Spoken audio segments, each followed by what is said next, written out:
Mesdames et messieurs, nous nous retrouvons donc pour la poursuite de l'étude de l'anatomie de ce membre supérieur. Et après avoir étudié les articulations du coude, nous allons voir les régions du coude. Région du coude et principalement, ce sera 90% du cours, nous verrons la région antérieure du coude qu'on appelle la fosse cubitale. Anciennement et populairement, c'est ce qu'on appelle le pli du coude. La terminologie officielle, c'est fosse cubitale, sachant que cubitus veut dire coude. Et donc, c'est la fosse du coude par homologie à la fosse poplitée au niveau du genou, au niveau du pli de flexion. C'est un cours, nous l'avons dit, d'anatomie topographique et nous avons choisi d'aller de la superficie à la profondeur comme on le fait, ou comme on le ferait en dissection. Et donc nous allons commencer par ce plan superficiel de la fosse cubitale, région antérieure du coude. Nous pouvons ici voir donc les contours des éléments qui seront centrés par l'interligne articulaire du coude et par définition, le pli du coude va remonter anatomiquement jusqu'à 2 à 3 travers de doigts au-dessus de l'interligne articulaire du coude et descendre 2 à 3 travers de doigts en dessous. C'est donc ici un zoom, un gros plan que nous allons faire sur des régions que nous avons déjà étudiées avec la région antérieure du bras et que nous reverrons de façon plus globale avec la région antérieure de l'avant-bras. Nous pouvons placer sur le bord médial le relief de l'épicondyle médial que l'on sent bien sous la peau, puis nous trouverons le bord médial du bras qui est formé par le relief tricipital comme nous l'avons dit, puis nous allons trouver la région de la loge latérale avec notamment le brachioradial qui vient former ici le relief de cette région du coude et puis le bord latéral du bras. Voici donc ces éléments avec ici les contours cutanés du bord latéral et du bord médial de cette région du pli du coude et ce sera la fosse cubitale. Nous pouvons ici rappeler la présence de l'épicondyle médial, donc l'humérus, qui est bien palpable sous la peau et qui souvent même fait saillie. Nous allons présenter, comme on le fait classiquement en anatomie topographique, le plan de section cutanée supérieure et le plan de section cutanée inférieure, comme on le ferait en dissection. Également, pour rappeler ce que l'on ferait en dissection et suivant les schémas classiques que l'on fait en anatomie, nous pouvons placer ici le plan de coupe du plan cutané, peau et tissu adipeux sous-cutané, et placer 2 volets cutanés que nous aurions rabattus sur les côtés, comme on le ferait en dissection. Et encore une fois, nous pourrions le faire à chaque fois pour une sorte de réalisme plus important, mais ceci est quelque chose de classique qu'on a tendance à moins faire aujourd'hui. C'est simplement ici un rappel de ces dispositions classiques. Donc le volet cutané, ici avec pareil l'épaisseur de coupe du plan cutané, et nous nous trouvons là donc sur le plan à présent du fascia superficiel du bras, de la région du pli du coude et de l'avant-bras. Voici ici ce plan cutané qui a été récliné après une section médiane et nous voyons à la face profonde de ce plan cutané, nous voyons du tissu adipeux et on aura bien sûr pris soin de disséquer dans ce tissu adipeux les vaisseaux et nerfs superficiels que nous allons voir à présent. Donc voici ici ce plan cutané récliné que l'on aurait ici classiquement en dissection, bien sûr en protégeant les éléments vasculo-nerveux et ce sont ici notamment les nerfs sensitifs de la région. Voici ici ce plan cutané. Ici également, nous sommes dans la section du plan cutané. Nous serons ici sur le plan du fascia et donc nous verrons simplement les ombres des différentes masses musculaires et loges musculaires. Nous allons voir ici le départ du muscle brachioradial qui va venir former un V ouvert vers le haut avec le rond pronateur que nous verrons avec l'étude de l'avant-bras, puis ce seront ici la suite des muscles de la loge antérieure du bras qui naissent notamment de l'épicondyle médial. Et vers le haut, nous allons voir la partie inférieure, le relief à travers le fascia, de la partie inférieure du muscle biceps brachial, qui vient converger progressivement vers son tendon que l'on sent bien sous la peau. Donc voici ces éléments en ombré. Le bord supérieur et médial du rond pronateur, le bord supérieur et médial du brachioradial, et ici, les muscles de la loge antérieure du bras. L'ensemble ici est donc recouvert par du fascia. C'est le fascia superficiel. Il existe un fascia superficiel pour l'ensemble du bras et de l'avant-bras, en continuité. Il existe également, je vous le rappelle, un fascia pour chaque loge, séparé éventuellement par des septums intermusculaires. Ici, septum intermusculaire médial, septum intermusculaire latéral pour le bras. Il y en a 3 pour l'avant-bras. Et il existe aussi, je vous le rappelle, un fascia pour chacun des muscles qui sera plus ou moins épais suivant les muscles.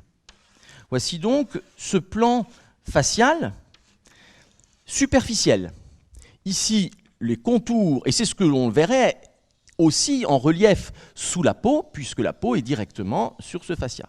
Voici ici donc ces différents reliefs musculaires que nous avons étudiés, que nous voyons maintenant en gros plan, que nous reverrons avec l'étude de l'avant-bras. Nous l'avons dit, naissant du tendon principal du muscle biceps brachial, nous trouvons, et on va prendre une autre couleur volontairement, nous trouvons ce qu'on appelle l'expansion aponévrotique du biceps ou aponévrose bicipitale qui part du bord médial du tendon et qui forme une lame fibreuse qui vient rayonner dans le fascia superficiel, venant recouvrir l'origine des muscles épicondyliens médiaux qu'on appelait autrefois, nous l'avons dit, les muscles épitrocléens.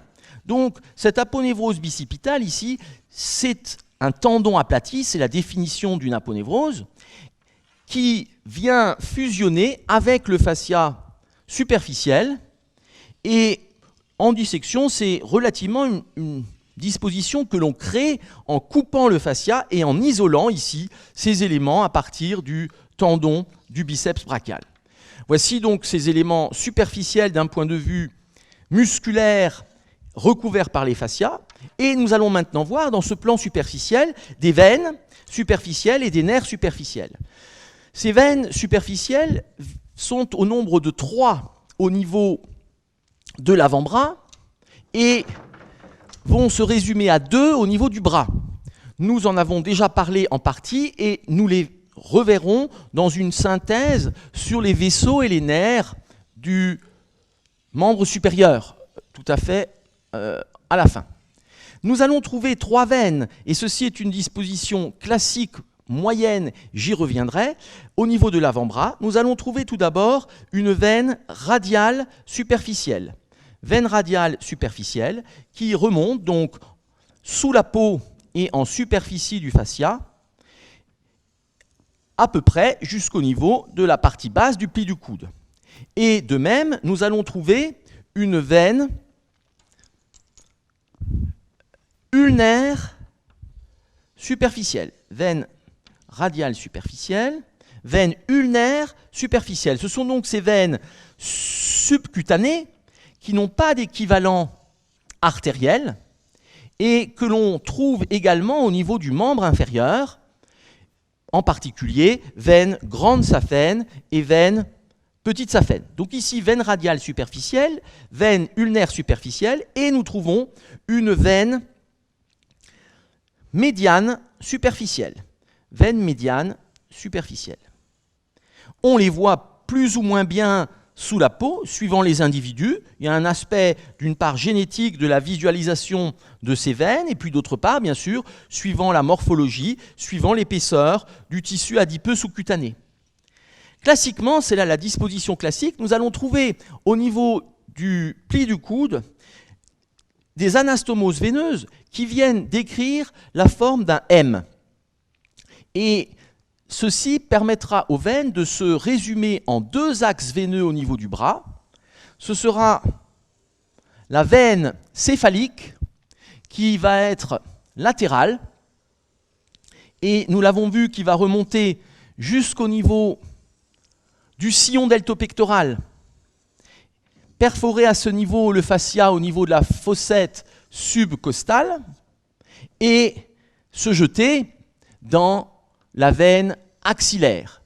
Donc veine radiale superficielle qui vient se prolonger par cette veine céphalique au niveau du bras, sillon deltopectoral, fossette subcostale et ensuite veine axillaire. Puis nous allons trouver dans la disposition classique eh bien, une première anastomose qui remonte ici vers le haut et le dehors, entre la veine médiane de l'avant-bras, la médiane superficielle, ici, et la veine radiale superficielle, et c'est de cela que vient naître la veine céphalique. Donc voici ici cette anastomose entre la veine médiane et la veine radiale superficielle qui vient donc constituer la veine céphalique. Et puis, de la même manière, classiquement, nous trouvons une autre anastomose qui, elle, remonte vers le haut et le dedans, qui vient se jeter dans la veine ulnaire superficielle pour former au niveau du bras, qui vient remonter le long du bord médial de la face antérieure du bras et viendra perforer à mi-hauteur du bras, donc éventuellement c'est un peu plus haut, mais on peut le représenter ici, qui vient perforer le fascia pour se jeter dans la veine brachiale ou veine humérale, veine brachiale. Voici ici donc ces éléments veineux dans la disposition décrite classiquement et qui est donc facile à retenir, qu'on appelle le M veineux du pli du coude. M veineux du pli du coude. Donc voici cette disposition tout à fait classique et vous pouvez le voir sur vous-même. D'une part, vous n'aurez pas obligatoirement cette disposition et deuxièmement, suivant les individus, on voit donc plus ou moins bien ces veines. Nous avons donc ici ce système veineux superficiel et c'est bien là le M veineux que nous avons représenté. Donc ici, le M veineux du pli du coude. Donc entre guillemets, ce n'est pas une appellation anatomique, scientifique, internationale, c'est une dénomination classique. Le M veineux du pli du coude, mais il faut bien préciser qu'il existe une grande variabilité et que, suivant les gens, on peut avoir des dispositions extrêmement différentes. Je représente ici quelques petits schémas de cette région pour montrer quelques dispositions possibles. On va en faire par exemple ici trois dispositions de ces veines au niveau du pli du coude. Et une troisième ici, et nous verrons qu'il y a effectivement d'énormes variations, à tel point que cela a pu être considéré comme étant spécifique de chaque individu et pouvoir servir quasiment au même titre que les empreintes digitales à une identification personnelle, et ceci est utilisé par un certain nombre de systèmes de reconnaissance biométrique. Par la chaleur qui est dégagée par les veines, on peut récupérer la forme du réseau veineux, c'est aussi fait au niveau du dos de la main, et identifier un individu. Donc nous pouvons avoir des gens qui vont avoir un seul axe finalement, et qui sera l'axe basilique. Donc nous allons trouver des gens chez qui il y aura une veine céphalique qui sera quasiment absente, et qui viendra drainer ici les veines de l'avant-bras. Nous pouvons trouver aussi des cas de figure où nous aurons non pas un M, mais où nous aurons une forme d'anastomose transversale, c'est-à-dire que nous aurons effectivement les différentes veines que nous avons étudiées, veine basilique, veine radiale superficielle, et veine céphalique, veine radiale superficielle, veine basilique et veine ulnaire superficielle. Et au lieu d'avoir un M, nous trouvons ici une barre, donc une forme de H entre les deux, et avec parfois une, voire deux artères ici qui viennent drainer la face antérieure de l'avant-bras. Puis les dispositions sont quasiment infinies, il y a un certain nombre de types qui ont été décrits. Nous pouvons avoir des cas de figure où nous avons au contraire une prédominance ici du côté céphalique, avec, c'est un exemple, avec ici de nouveau une disposition de type en H, une veine basilique qui serait très grêle, et ici des veines qui pourraient se jeter dans la veine radiale superficielle. Donc en fait, de très nombreuses variations, et finalement, lorsque l'on fait des études, il semblerait que ce ne soit que 10 à 15% des individus qui aient cette disposition du M veineux, mais elle est très classique et très caractéristique, facile à retenir, et donc c'est celle-là qui permet ensuite d'analyser les différentes variantes de ce réseau veineux. Ce réseau veineux est bien sûr très important puisque d'une part nous pourrons aller l'utiliser pour aller récupérer du sang veineux et faire ce qu'on appelle une analyse de sang, donc analyse biologique du sang en récupérant du sang à ce niveau. Ce sont les veines les plus faciles et d'accès, et d'autre part donc on peut récupérer du sang, mais aussi on peut à ce niveau injecter un produit en intraveineux. Donc c'est là un système veineux d'abord extrêmement facile. La plupart du temps, on met un garrot, éventuellement on fait serrer le poing et vous avez la visualisation de ces éléments. Nous pouvons dans le plan superficiel placer encore des nerfs de la région qui seront des nerfs cutanés.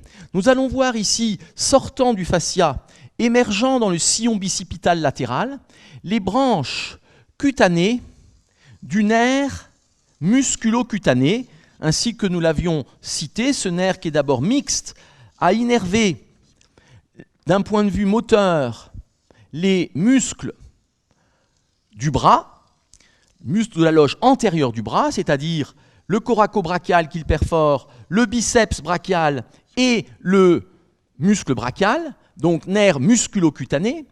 Et puis, nous allons trouver sur le côté médial des branches du nerf cutané médial du bras, nerf cutané médial du bras, nerf sensitif pur, et émergeant du fascia, la partie basse de l'avant-bras, nous trouvons le nerf cutané médial de l'avant-bras, nerf cutané médial de l'avant-bras, qui est une autre branche du collatéral du plexus brachial, comme nous l'avions vu.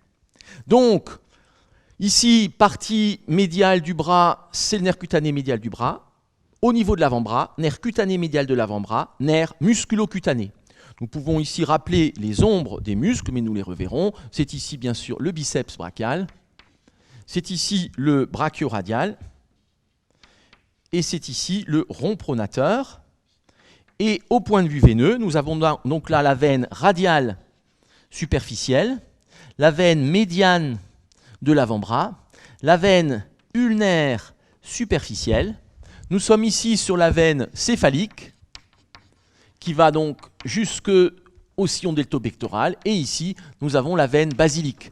C'est bien sûr une vue antérieure, j'espère que c'est suffisamment reconnaissable. Donc une vue supérieure, et nous pouvons préciser cela en montrant le côté latéral ici vers la gauche, c'est un côté droit que nous avons vu, et le haut qui est vers le haut, et c'est donc bien ici un côté droit que nous représentons comme classiquement dans l'école anatomique française. Dans les pays anglo-saxons, on représente la moitié gauche du corps. Nous allons maintenant voir, c'est un sujet d'anatomie topographique, le plan suivant que l'on verrait en dissection, et ce plan suivant, nous allons ouvrir le fascia et donc tomber sur les muscles. Muscles que nous avons vus avec la loge antérieure du bras, muscles que nous redétaillerons avec la loge antérieure de l'avant-bras. Nous allons refaire un dessin, on va essayer que ce soit à peu près similaire, donc nous allons ici placer le niveau de l'interligne articulaire du coude, qui va être marqué sur le côté par l'épicondyle médial. Nous pouvons trouver le relief du bord médial de l'avant-bras et du bord latéral du bras. La largeur du bras, je vous rappelle, c'est le biceps brachial. Puis nous pouvons placer ici le relief du bord latéral de l'avant-bras, c'est la loge latérale avec le brachioradial qui vient former essentiellement ici le relief. Et puis nous trouvons le bord latéral du bras. Voici donc pour ces éléments. Nous allons avoir ici le bord latéral du bras et de l'avant-bras. Ici, le bord médial,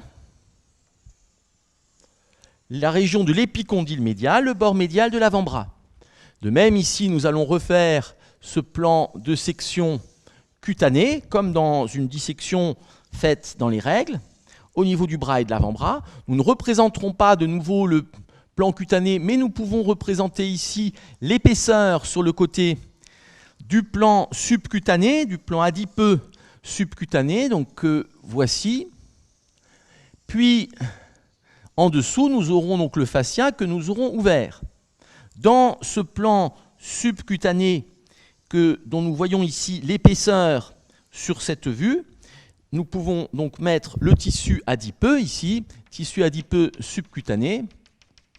En dessous, nous serons donc sur le fascia que nous aurons ouvert. Et dans ce tissu adipeux subcutané, cheminent donc nerfs et veines superficielles. Je ne remets pas ici les fascicules nerveux, mais nous allons mettre les veines. Nous trouvons effectivement dans ce plan de section ici la veine céphalique, la veine basilique au bord médial. Et dans le plan de section ici inférieur, nous trouvons la veine radiale superficielle, la veine médiane de l'avant-bras, la veine ulnaire superficielle. Nous avons donc ouvert le fascia et nous voyons ici, eh bien, sous la peau, nous voyons le fascia superficiel du bras et fascia des différents muscles. Nous ne les redétaillons pas à chaque fois. Si on faisait une anatomie précise, il le faudrait. Ce sont des plans importants d'un point de vue chirurgical. Encore une fois, ce que nous faisons là, c'est vraiment des notions tout à fait élémentaires. Et il est évident que pour bien traiter ces régions, il faut beaucoup plus de temps. Et aussi, il faut absolument passer, bien sûr, par la dissection. Cette question fosse cubitale, pli du coude, est une question tout à fait classique, à la fois en leçon d'anatomie, lors de concours, et aussi en dissection. Nous allons trouver la masse que nous avons déjà étudiée du muscle biceps brachial. Biceps brachial qui viendra se terminer sur son tendon le plus important, qui est quasiment impair et médian, que l'on sent bien et que l'on voit bien sous la peau, et qui est le tendon bicipital, qui se termine sur la tubérosité du radius, ou tubérosité radiale. On disait autrefois aussi la tubérosité bicipitale.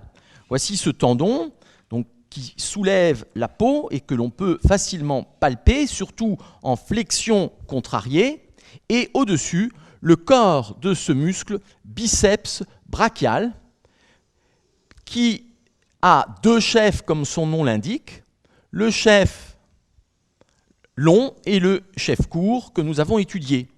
Chef long, c'est le tubercule supraglénoïdal. Chef court, c'est le processus coracoïde et les deux chefs viennent se réunir à peu près à mi-hauteur du bras comme nous l'avons vu. Muscle biceps brachial qui est entouré d'un fascia propre et chez certaines personnes il peut exister des petits déficits de ce fascia et donc on a lors de la contraction musculaire comme une hernie qui vient se former, une petite boule. C'est une gêne esthétique qui n'a pas de conséquences fonctionnelles. Ceci peut parfois arriver aussi suite à une déchirure du fascia, mais c'est plus rare, c'est souvent des petites perforations congénitale que l'on voit. Voici ce muscle biceps brachial qui est donc le plus superficiel, qui est très classique et bien visible, qui est innervé par une branche du nerf musculo-cutané comme tous les muscles antérieurs du bras et qui est biarticulaire, nous l'avions dit, c'est-à-dire qui vient faire de la flexion au niveau du bras sur le tronc, donc au niveau de l'épaule, et faire de la flexion de l'avant-bras sur le bras, mais également, nous l'avons dit, c'est un muscle supinateur. Venant déborder ce muscle biceps brachial, nous allons trouver le muscle brachial, qui déborde en dehors, mais surtout en dedans. Voici ce muscle brachial qui vient former en quelque sorte une sorte de lit musculaire pour le tendon du muscle biceps brachial. Et ce muscle brachial, nappe musculaire donc, que nous avons vu, va venir se terminer sur le processus coronoïde de l'ulna. Nous ne voyons pas ici le processus coronoïde et je représente ici donc globalement cette nappe musculaire du muscle brachial qui s'insère sur une vaste surface à la moitié inférieure de la diaphyse humérale. Muscle brachial qui est donc plus profond, qui est monoarticulaire, il vient se terminer sur le processus coronoïde de l'ulna et étant monoarticulaire, il n'aura d'action que sur la flexion de l'avant-bras sur le bras, muscle fléchisseur de l'avant-bras.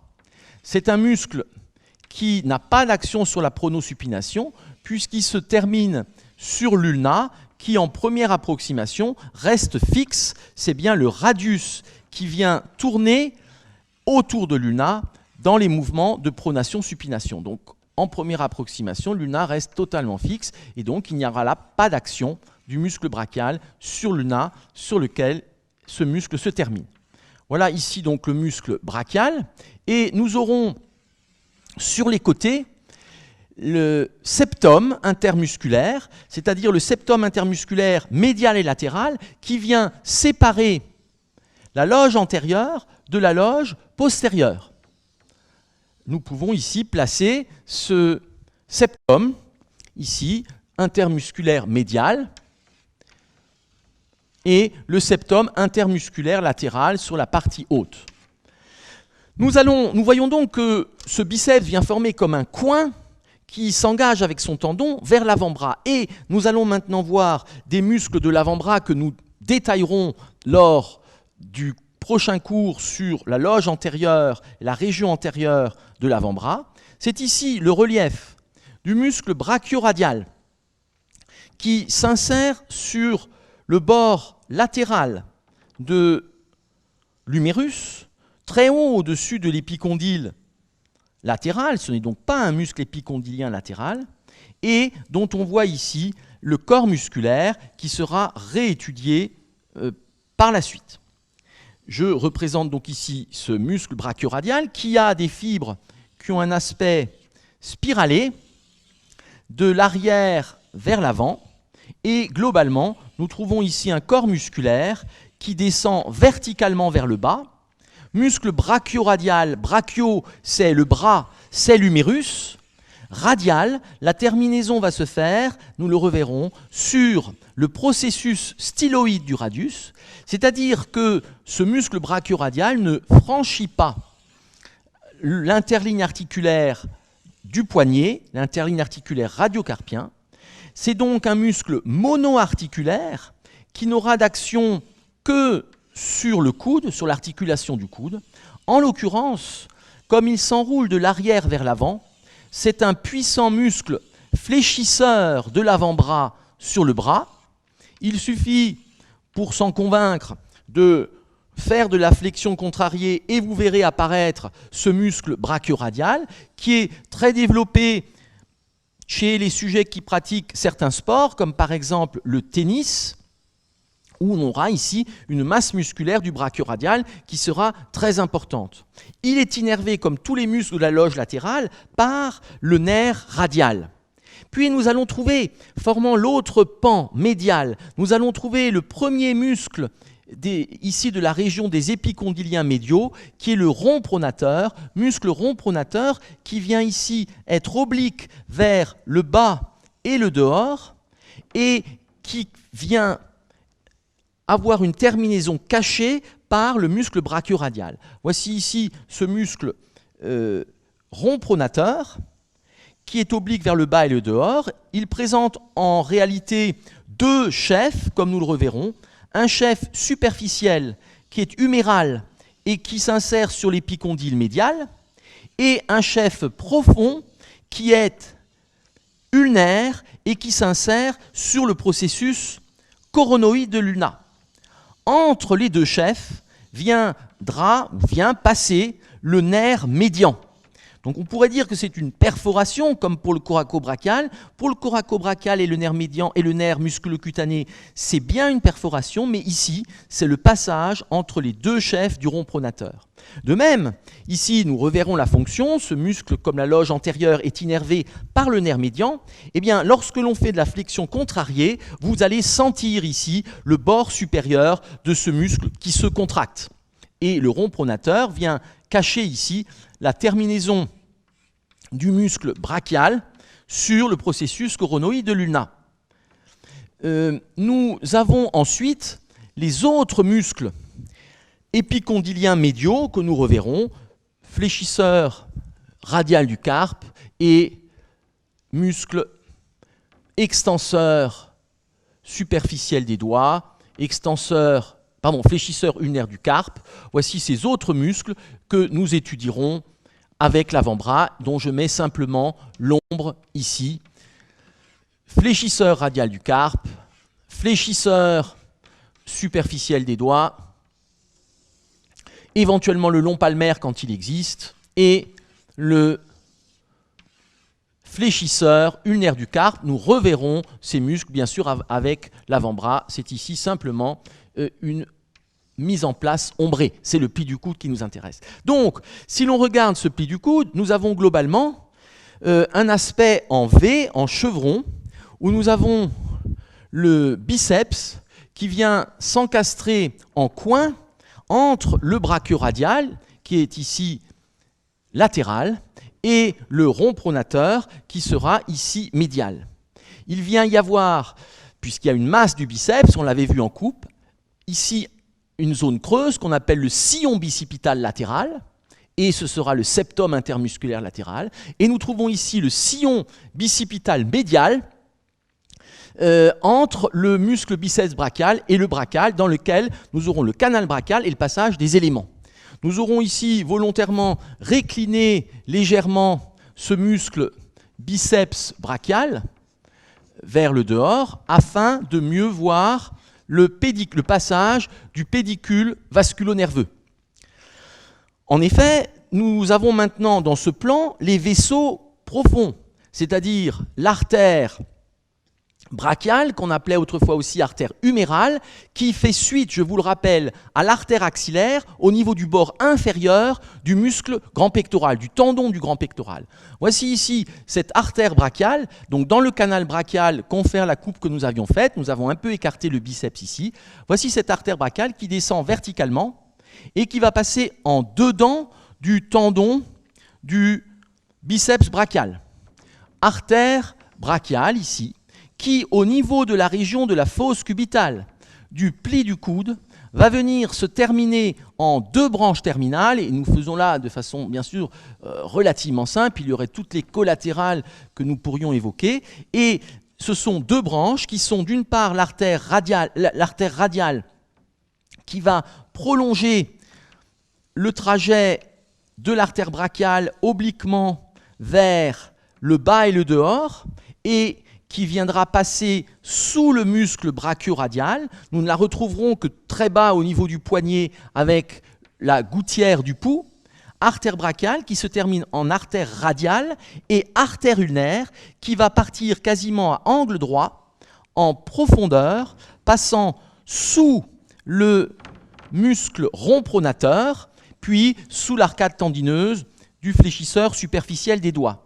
Voici donc cette artère brachiale et sa terminaison au niveau du pli du coude en deux branches, artère radiale, artère ulnaire, qui sont ensuite cachées dans l'avant-bras et que nous retrouvons au niveau du poignet. Voici l'artère brachiale et sa terminaison au niveau du pli du coude en artère radiale et artère ulnaire qui part ici en profondeur presque à 90 degrés. Bien sûr, on peut sentir à ce niveau-là le pouls, plus particulièrement contre le plan osseux de la région, et nous pouvons également rappeler que c'est ici qu'on placera le stéthoscope pour écouter les pulsations lors de la prise de la tension-pression artérielle. C'est bien sûr en dedans du tendon du biceps. On voit parfois des étudiants qui placent le stéthoscope sur le tendon. A fortiori, vous n'entendrez pas de pulsation artérielle, ni, bien encore moins, en dehors. Nous pouvons rappeler ici, et nous les présentons rarement parce que les dessins sont relativement petits. Or, ici, la taille, le zoom sur cette région le permet. Nous allons pouvoir placer les deux veines qui accompagnent chacune des artères, c'est-à-dire la veine brachiale, les deux veines brachiales, les deux veines ulnaires, les deux veines radiales. Ce sont bien là des veines profondes. La veine radiale ou les veines radiales que nous évoquons ici n'ont rien à voir avec la veine radiale superficielle, veine subcutanée spécifique des membres. Voici ici donc ces veines, et ce n'est qu'au niveau axillaire, au niveau de l'artère et de la veine axillaire, qu'il n'y a plus qu'une veine. Bien sûr, ceci est sujet à de nombreuses variations, et il existe très souvent des anastomoses en forme d'échelle, l'artère. Et il y existe également, à intervalles réguliers, des perforantes entre les veines superficielles et les veines profondes. Donc un système de perforantes qui fait que, à intervalles réguliers, nous allons avoir ces veines superficielles que nous avons vues qui viennent perforer le fascia pour se déverser de niveau en niveau vers le système veineux profond. Donc il n'y a pas simplement la terminaison de la veine céphalique au niveau de la veine axillaire ou de la veine basilique au niveau des veines radiales, mais il y a également de part en part des perforantes à travers le fascia. Nous pouvons ici symboliquement montrer, ce serait peut-être un petit peu plus haut, mais c'est un niveau variable, nous pouvons montrer ici la veine basilique qui a perforé ici le fascia, veine basilique, qui viendrait se jeter dans la veine brachiale ou dans les veines brachiales. Voici ici cet abouchement de la veine basilique. Nous pouvons ensuite évoquer, peut-être d'un point de vue topographique, on peut rappeler, même si c'est moins superficiel, qu'il y aurait ici l'aponévrose du biceps, aponévrose bicipitale, qui viendrait ici en superficie, qui est un repère important sur le vivant, parce qu'on en sent bien le bord supérieur. Et nous pouvons maintenant placer les nerfs qui sont des nerfs donc profonds. Nous avons comme branche terminale du plexus brachial le nerf ulnaire, mais le nerf ulnaire qui était satellite de l'artère, à mi-hauteur du bras, nous l'avons dit, traverse le septum intermusculaire, et à ce niveau, le nerf ulnaire est derrière ce septum intermusculaire, ce qui va l'amener à passer derrière l'épicondyle médial, comme nous le verrons et le redirons. Puis, nous avons ensuite le nerf médian. Le nerf médian, nous l'avons dit, vient croiser, on disait classiquement en forme de S italique allongé, vient croiser la face antérieure de l'artère brachiale. Au niveau supérieur du bras, le nerf médian est en dehors de l'artère, puis il va progressivement passer en avant pour finalement se retrouver en dedans de l'artère.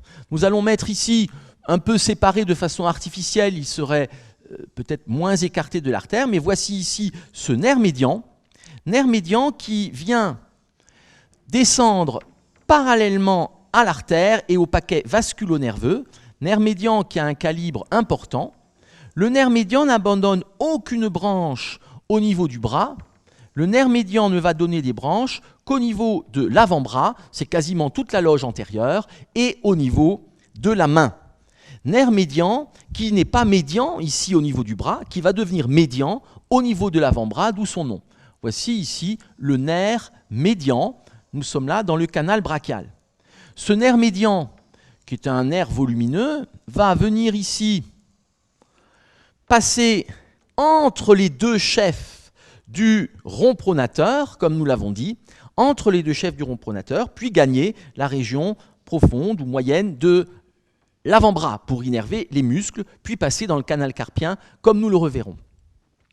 Ici, sur le côté, nous allons voir émerger du sillon bicipital latéral. Nous allons voir émerger la terminaison du nerf musculocutané, nerf qui était placé en diagonale entre le biceps et le brachial comme nous l'avons vu. C'est ici sa branche superficielle ou sensitive qui vient traverser le fascia et innerver la peau de la région antérolatérale de l'avant-bras. Voici ici ce nerf musculocutané par sa partie sensitive. Nous allons maintenant faire un dernier plan qui sera le plan profond. Enfin, le dernier plan, ce serait l'articulation du coude avec donc la capsule articulaire. Dernier plan sur lequel ici nous allons, donc on peut reprendre les éléments avec ici donc une vue toujours antérieure.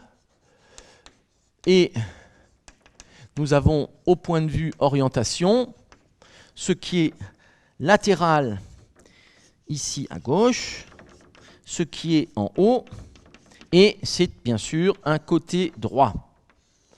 Nous reverrons des éléments avec la région de l'avant-bras. Nous allons ici donc faire ce troisième plan de la région du pli du coude fosse cubitale, où nous pouvons placer la région de l'épicondyle médial, puis le bord médial de l'avant-bras, bord médial du bras. Ici, la région latérale de l'avant-bras, c'est le muscle brachioradial qui vient former principalement le relief de la région, et puis le bord latéral du bras. Voici ici donc ces contours, bord médial du bras et de l'avant-bras, bord latéral du bras et de l'avant-bras, le plan de section cutané brachial, le plan de section cutané antébrachial, et donc ici à nouveau une vue antérieure. C'est un côté droit, toujours, c'est donc le plan plus profond. Nous allons ouvrir un certain nombre de muscles, là encore exactement comme on le ferait et comme il faudrait le faire en dissection pour faire la démonstration des différents éléments. Donc nous ne reviendrons pas sur tous les détails des régions, nous pouvons juste mettre ici, pour être homogène, le plan de section cutané. Nous ne le faisons pas systématiquement, mais ici, comme c'est un gros plan, nous voyons des éléments plus fins que nous ne pourrions pas représenter lorsqu'il s'agit d'un bras entier ou d'un avant-bras entier. Nous avons ensuite donc fait ici, pour voir les éléments, nous avons fait une fenêtre dans le muscle biceps brachial. On va le laisser peut-être dans sa position d'origine. Voici ici, sans le récliner, voici ici le biceps brachial que nous avons sectionné pour voir les éléments plus profonds.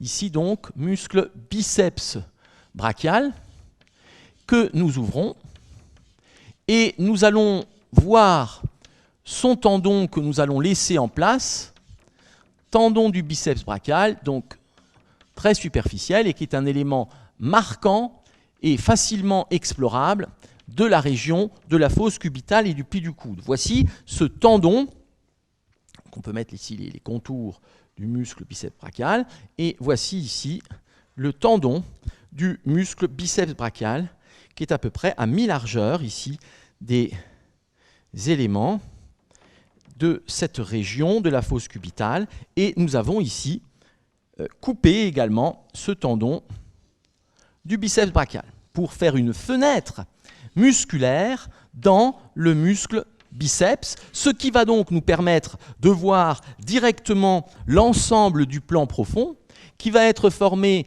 par le muscle brachial qui forme une nappe musculaire aplatie et qui enveloppe la diaphyse humérale,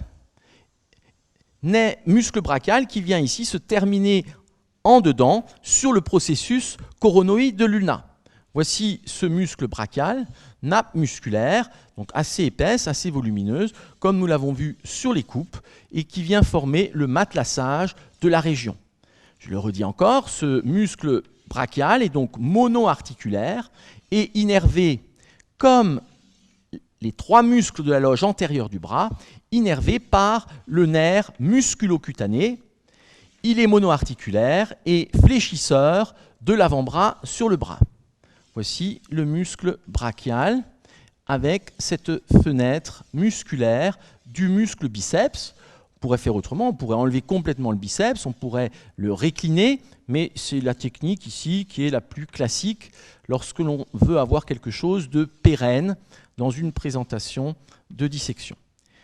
Voici donc le muscle brachial et la terminaison que nous compléterons qui se fait sur le processus coronoïde de l'ulna. Muscle fléchisseur de l'avant-bras sur le bras. Puis, nous pouvons placer le septum intermusculaire médial, qui est donc cette cloison fibreuse qui sépare loge antérieure, loge latérale, mais qui, comme toute région fibreuse, vient aussi servir d'insertion musculaire accessoire, septum musculaire médial, et derrière, c'est le triceps, c'est le chef long du triceps, et ici, le fascia latéral, et derrière, c'est le triceps, c'est le chef latéral du triceps. Ici, nous aurons fait une fenêtre dans le muscle brachioradial, qui, nous l'avons dit, remonte très haut et que nous reverrons. Nous faisons ici une fenêtre dans ce muscle qui va nous permettre de voir des régions plus profondes.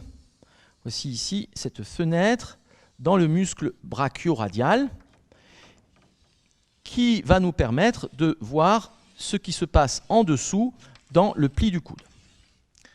Brachioradial que voici par son origine.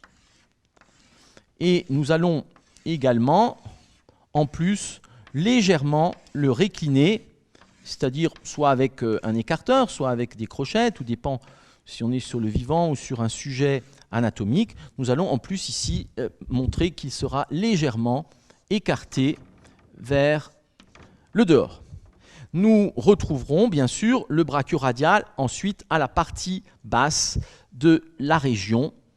Nous pouvons ici en placer la poursuite que nous retrouverons avec l'avant-bras. Nous pouvons ensuite présenter le muscle rond pronateur. Rond pronateur où nous aurons également fait une fenêtre dans la partie superficielle. Voici l'épicondyle médial que l'on sent bien sous la peau, muscles épicondyliens médiaux. Et nous avons ici le départ du rond pronateur, oblique vers le bas et le dehors, que nous allons pouvoir placer ici quasiment jusqu'à sa terminaison. Et nous aurons fait une fenêtre dans le chef superficiel ou chef huméral qui s'insère ici sur l'épicondyle médial de l'humérus. Et nous aurons ensuite, en dessous, le chef qui s'insère sur le processus coronoïde de l'ulna, c'est-à-dire chef profond ou chef ulnaire, que nous voyons ici apparaître. Donc ce sont les deux plans du muscle rond pronateur. Puis ensuite, donc ceci, nous reverrons ces éléments bien sûr avec la région antérieure de l'avant-bras.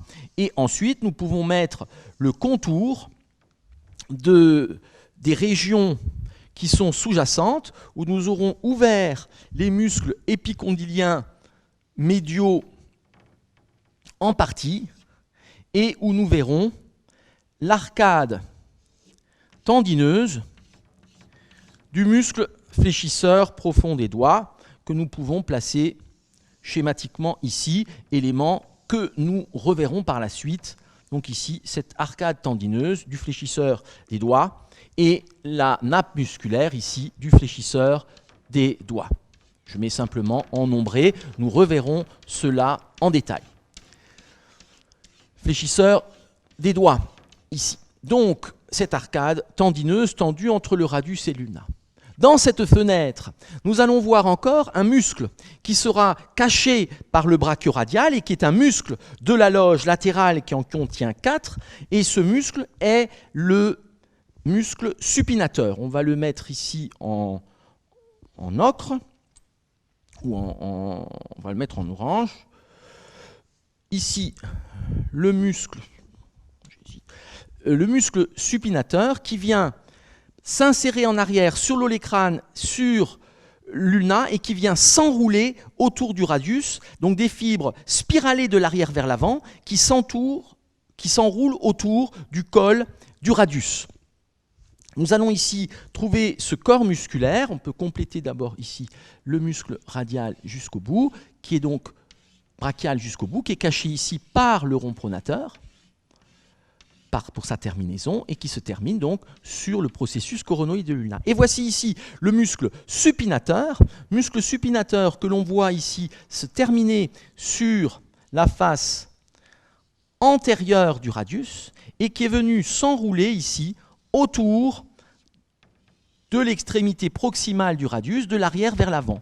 Muscle supinateur que nous reverrons, qui est un muscle court, monoarticulaire, d'aspect triangulaire, à sommet postérieur, qui s'enroule ici, muscle supinateur, qui s'enroulant autour de cette diaphyse radiale, lorsqu'il se contracte, vient effectivement faire de la rotation latérale du radius, c'est-à-dire de la supination.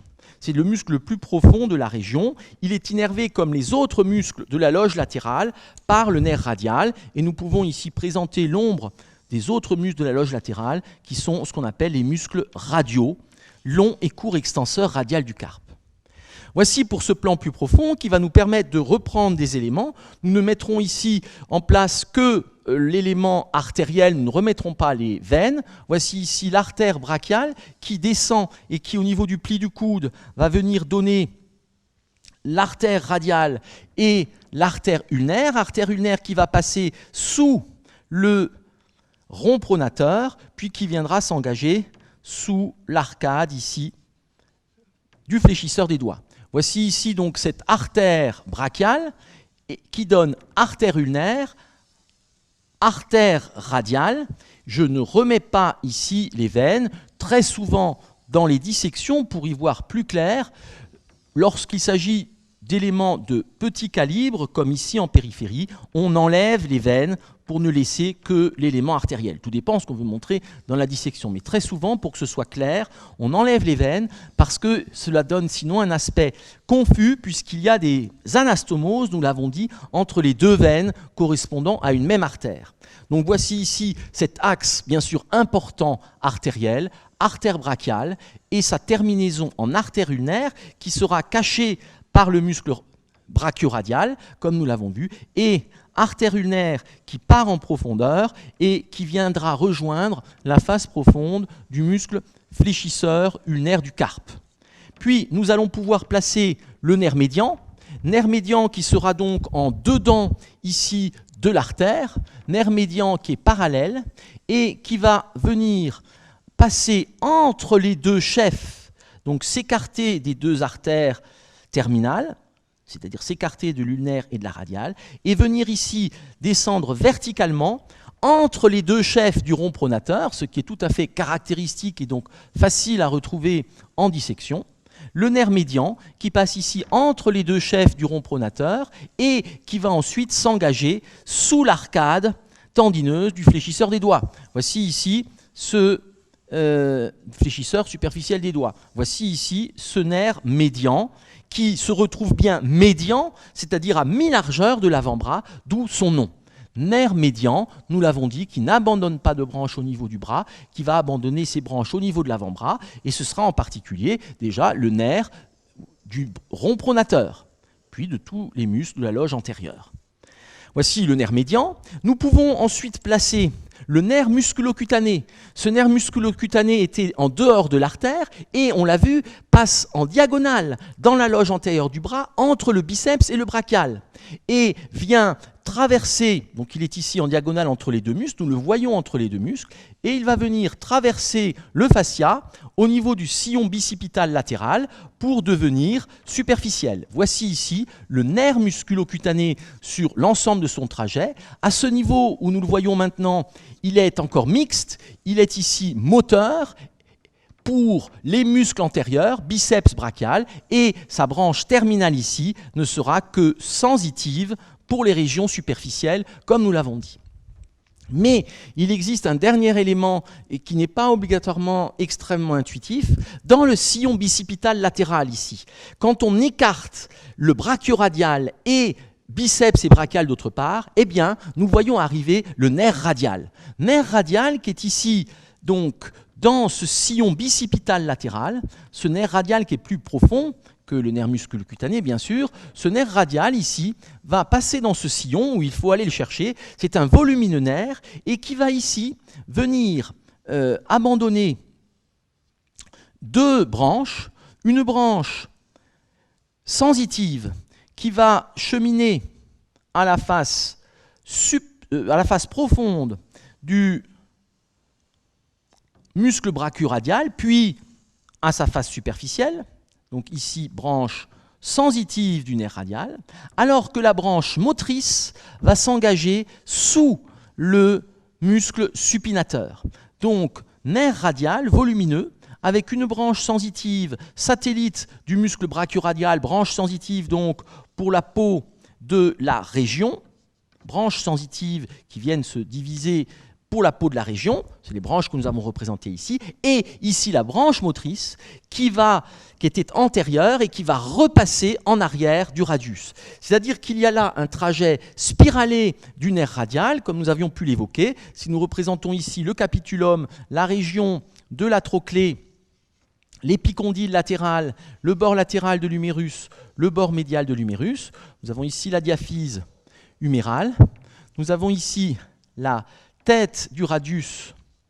Nous avons ici le col et la diaphyse radiale. Donc un tout petit schéma de rappel des éléments. Et nous avons ici ce nerf radial qui a croisé obliquement la face postérieure de l'humérus, c'est-à-dire fracture de la diaphyse humérale, on peut embrocher le nerf radial. Le nerf vient ici être placé en dehors de la région, arrive dans la région du pli du coude, et là va donner deux branches, une branche superficielle qui va gagner la peau, et une branche motrice profonde qui passe sous le supinateur et va aller innerver la loge latérale et la loge postérieure de l'avant-bras.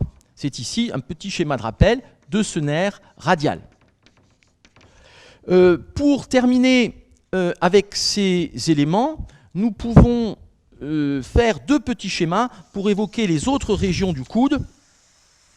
Ce sera deux petits schémas que nous avons déjà amorcés avec le bras. Nous ferons ici une vue latérale du bras jusqu'à la région de l'olécrâne, ici l'avant-bras, que nous allons représenter en flexion.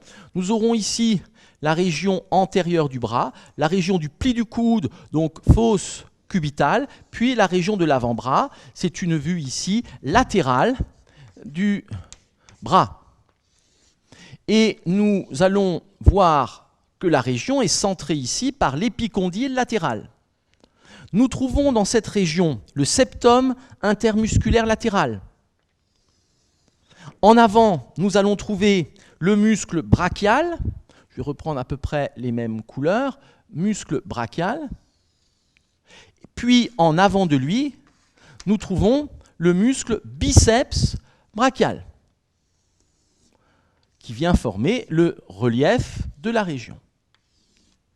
Puis, nous allons trouver en arrière, se terminant sur l'olécrâne, qui est ici, nous allons trouver le tendon du triceps brachial, l'âme tendineuse que nous avons étudiée, qui remonte assez haut.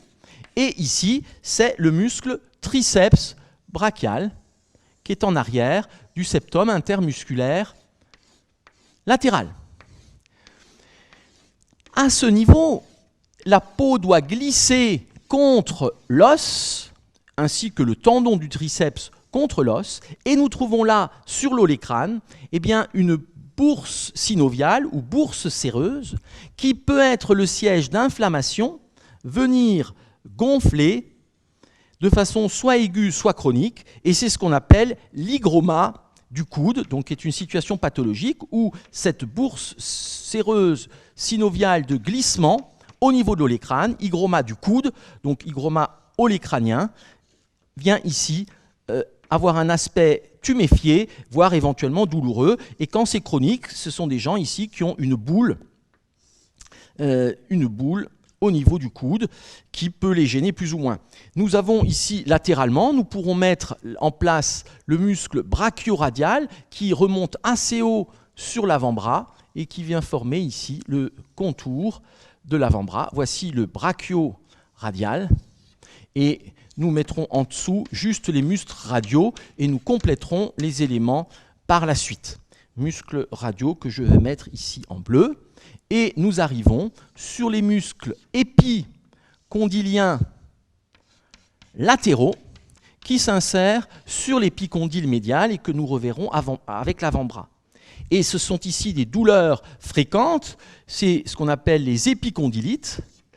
Épicondylites ici, par ces insertions relativement punctiformes qui se font sur l'épicondyle latéral. Si l'on regarde maintenant la région médiale, eh bien, nous n'aurons pas la présence de la loge latérale et donc nous serons directement sur la région d'insertion des muscles épicondyliens médiaux. Voilà maintenant ce qui est médial. Donc une vue un peu similaire où nous aurons ici la région bicipitale, le pli du coude, l'avant-bras, la région tricipitale jusqu'à l'olécrane et ici l'avant-bras. Nous allons trouver l'épicondyle médial, que l'on sent bien sous la peau, les traits de section cutanée symboliques. Nous trouvons ici la région du septum intermusculaire médial. Nous trouvons sur l'olécrane la terminaison du triceps brachial, son tendon et sa lame tendineuse ici. Triceps brachial, le seul muscle de la loge postérieure, donc que voici. Puis nous allons trouver dans la loge antérieure le muscle brachial et le muscle biceps. Muscle brachial et muscle biceps. Muscle brachial qui forme le tapis en quelque sorte profond, muscle brachial ici. Et le muscle biceps brachial en superficie, ici. Et nous allons maintenant voir une arcade tendineuse que nous avons déjà évoquée. C'est l'arcade tendineuse du fléchisseur ulnaire du carpe qui est tendue entre l'olécrane et l'épicondyle médial. Et de là vient naître le muscle fléchisseur ulnaire du carpe que nous reverrons avec l'avant-bras bien sûr. Puis ensuite nous avons le reste des éléments de l'avant-bras, c'est-à-dire les muscles épicondyliens médiaux, dont je ne représente ici que l'ombrage, et il y aurait notamment aussi le muscle rond pronateur qui part ici de cette région épicondylienne médiale. Ce qui est important de voir, c'est qu'à ce niveau, nous avons le nerf ulnaire que nous avons cité, ce nerf ulnaire qui vient être derrière ici le septum et qui va venir s'engager dans cette gouttière ostéofibreuse de l'arcade tendineuse du muscle fléchisseur ulnaire du carpe, et c'est là où nous avons vu qu'il peut venir être stimulé lorsque l'on glisse le long du bord d'une table, et on peut également le palper à ce niveau. C'est un cordon, c'est un des deux nerfs que l'on sent bien dans le corps humain. Nous pouvons rappeler ici dans la région postérieure du coude, eh bien, sur l'olécrane, la région de cette bourse synoviale qui viendra former l'hygroma. Voilà pour cette région du pli du coude qui est à la fois très simple, avec des éléments que nous avons vus par ailleurs. C'est une forme de zoom détaillé, mais c'est une région, comme je l'ai dit, qui est très classique, à la fois dans l'examen clinique, mais aussi dans les questions de leçons d'anatomie et de dissection. Je vous remercie pour votre attention.